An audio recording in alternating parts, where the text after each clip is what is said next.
Assalamualaikum warahmatullahi wabarakatuh.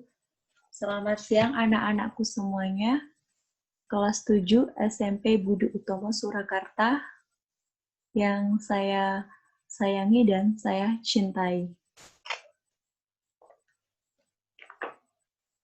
Untuk kelas 7 semester 2 sudah pertemuan 2 kali ini ya. Hari Selasa tanggal 19 Januari 2020.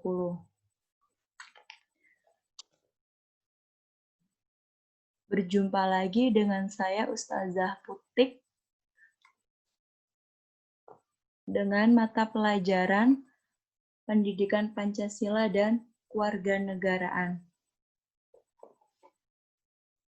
Jangan lupa selalu mengikuti protokol kesehatan ya anak-anakku semuanya.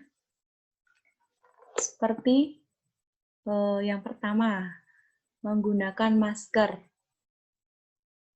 Terus untuk yang kedua, mencuci tangan. Selalu rajin mencuci tangan. Untuk yang ketiga, menjaga jarak antara satu dengan yang lainnya atau menghindari kerumunan.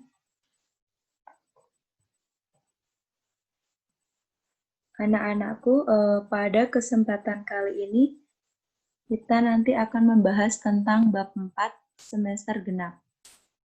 Sebelum pembelajaran kita mulai, marilah sejenak kita berdoa atau kita panjatkan puji syukur kehadirat Allah Subhanahu wa Ta'ala. Pada pagi hari ini kita alhamdulillah ya masih dapat bertemu dalam keadaan sehat walafiat. Marilah anak-anakku berdoa bersama-sama. Berdoa dimulai. Selesai.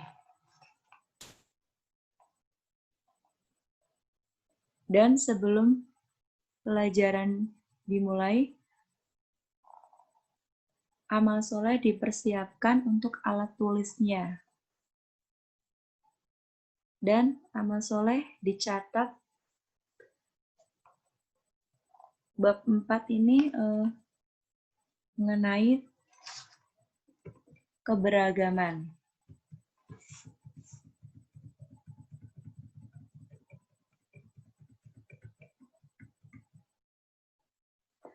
Keberagaman suku, agama, ras, dan golongan dalam bingkai Bhinneka Tunggal Ika. Yang dimaksud di sini adalah keberagaman merupakan suatu kondisi pada kehidupan masyarakat yang di dalamnya terdapat perbedaan di berbagai bidang. Perbedaan itu meliputi pada perbedaan suku, bangsa, agama, ras, serta budaya. Keberagaman yang ada pada masyarakat bisa menjadi kekayaan bangsa Indonesia dan potensi bangsa. Namun keberagaman juga menjadi tantangan. Hal itu disebabkan karena orang yang mempunyai perbedaan pendapat bisa lepas kendali. Selanjutnya, munculnya perasaan kedaerahan serta kesukaan yang berlebihan dan dibarengi yang dapat merusak persatuan. Hal tersebut dapat mengancam keutuhan Negara Kesatuan Republik Indonesia. Selanjutnya, karena itu adanya usaha untuk dapat mewujudkan kerukunan bisa dilakukan dengan musyawarah dan kerjasama dengan prinsip kesetaraan, kebersamaan, toleransi, dan juga saling menghormati. Maksud di sini adalah meskipun kita beda, contohnya kayak beda agama, suku, bahasa, kita harus saling tetap menghargai dan menghormati. Tidak boleh saling membeda-bedakan antara suku, bahasa, adat istiadat. Intinya, walaupun kita berbeda, tapi tetap satu jua ya. Keberagaman masyarakat Indonesia disebabkan oleh yang pertama keadaan geografis. Indonesia merupakan negara kesatuan yang memiliki beribu-ribu pulau. Beribu-ribu pulau dari Sabang sampai Merauke yang dipisahkan oleh selat dan laut. Lingkungan geografis semacam ini menjadi sumber adanya keanekaragaman suku, budaya, ras, dan golongan. Kondisi geografis yang demikian menimbulkan perbedaan dalam kehidupan masyarakat. Keadaan geografis juga menyebabkan tiap-tiap pulau memiliki agama dan budaya yang berkembang sendiri-sendiri. Untuk nomor 2, pengaruh kebudayaan asing. Adanya kontak dan komunikasi dengan para pedagang asing yang memiliki corak budaya dan agama yang berbeda. Ini menyebabkan terjadinya proses akulturasi unsur kebudayaan dan agama.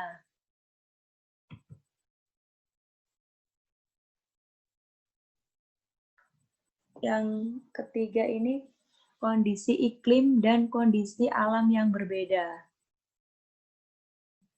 Kondisi iklim seperti perbedaan musim hujan dan kemarau antar daerah, serta perbedaan kondisi alam seperti pantai dan pegunungan mengakibatkan perbedaan pada masyarakat. Ada komunitas masyarakat yang mengandalkan laut sebagai sumber pemenuhan kebutuhan kehidupannya, ada pula yang mengandalkan pertanian, perkebunan, dan lain-lain. Contoh di sini, masyarakat yang mengandalkan laut, contohnya itu adalah masyarakat yang kehidupannya di daerah pesisir. Itu sangat mengandalkan laut karena mayoritas daerah pesisir itu seorang nelayan. Mata pencahariannya itu sebagai nelayan. Beda dengan masyarakat yang kehidupannya di daerah pegunungan atau perdesaan. Seperti contohnya itu, mata pencahariannya mayoritas pertanian dan perkebunan. Karena kondisi iklim ini ya memang sangat menentukan.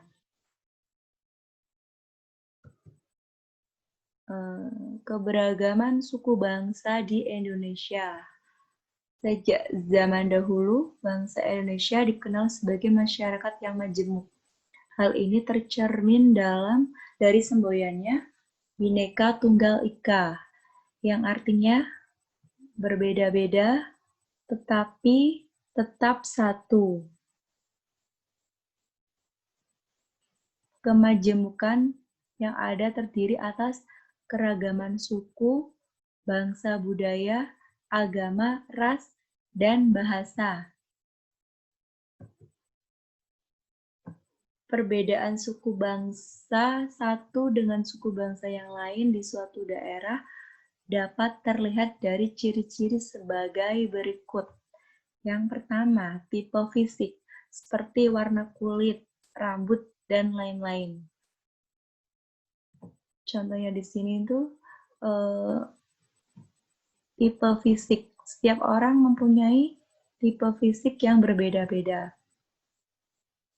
Maksud di sini adalah contohnya kayak seperti kalian dengan teman-temannya. Saya yakin warna kulitnya juga berbeda-beda. Ada yang putih, ada yang hitam, ada yang coklat, ada yang putih seperti orang Korea. Meskipun warna kulit kita berbeda-beda, tetapi jangan saling menghina atau mengejek ya. Sebaiknya kita harus saling menghargai satu sama yang lain. Terus untuk yang kedua kayak seperti rambut. Rambut itu kan ada yang lurus, ada yang keriting.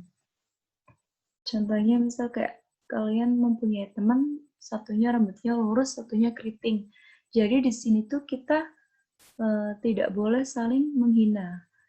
Tapi sebaiknya harus saling menghargai dan menghormati antara teman yang satu dengan teman yang lainnya, agar terciptanya kerukunan, tidak ada permusuhan.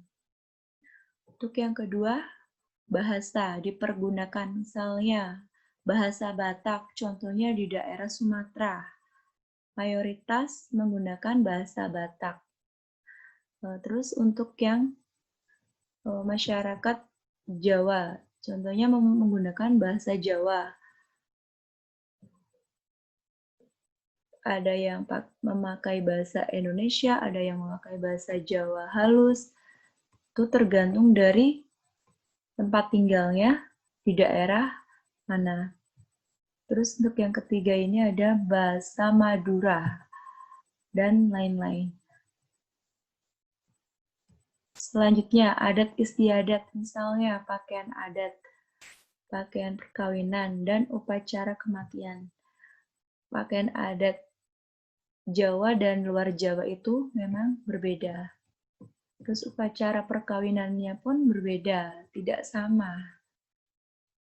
Untuk yang keempat, kesenian daerah, misalnya tari jengger, tari serimpi, tari cakalele, dan tari saudati. Nanti dipelajari ini ya, untuk nomor 4, di buku paket ada nanti amal solehnya ya, untuk murid-murid kelas 7, dipelajari materi bab 4-nya. Yang kelima, kekerabatan, misalnya patrilineal, sistem keturunan menurut garis ayah, dan matrilineal, sistem keturunan menurut garis ibu. Yang keenam, batasan fisik lingkungan, misalnya Baduy dalam dan Baduy luar. Cukup sekian materi hari ini. Amal soleh bab 4 semester genap semester 2 ini dipelajari mulai dari halaman 83 sampai dengan halaman 87. Nanti dipelajari di rumah ya. Ada kurang dan lebihnya, Ustazah Putik mohon maaf yang sebesar-besarnya. Alhamdulillah, jazakumullahu khairah. Saya akhiri. Assalamualaikum warahmatullahi wabarakatuh.